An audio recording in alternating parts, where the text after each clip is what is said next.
ইন্তেকালের পরে তার একমাত্র বড় পুত্র পীর কামিল আব্দুর রহমান আব্দুর রউফ পীর সাহেব রহমাতুল্লাহ আলাইহি জবরদস্ত একজন আল্লাহর ওলি ছিলেন। আব্দুর রউফ পীর সাহেব রহমাতুল্লাহ আলাইহি যখন দুনিয়ায় আসেন, ছোট্ট বাচ্চা আব্দুর রহমান পীর সাহেব রহমাতুল্লাহ আলাইহি কোলে নিলেন, দোয়া করলেন, বললেন আমি দ্বিতীয় আব্দুর রহমান রেখে গেলাম।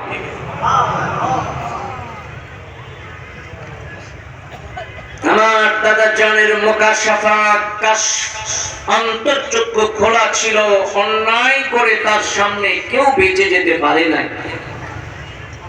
নামাজ না পড়লে ডাক দিয়ে বলেছে তুমি কেন নামাজ পড়লে না।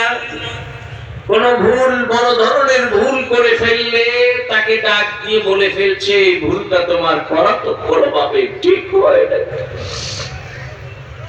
এত বড় আল্লাহর ওলি ছিলেন আমার দাদা জান আব্দুর রউফ পীর সাহেব রহমাতুল্লাহ আলাইহি। সুবহানাল্লাহ। আমার দাদা জানের একমাত্র সন্তান আমার বাবা আবুল কাসিম পীর সাহেব রহমাতুল্লাহ আলাইহি, তিনি যখন পড়াশোনায় ছিলেন এমন অবস্থায় আমার দাদা জান 63 বছর বয়সে ইন্তেকাল করেন।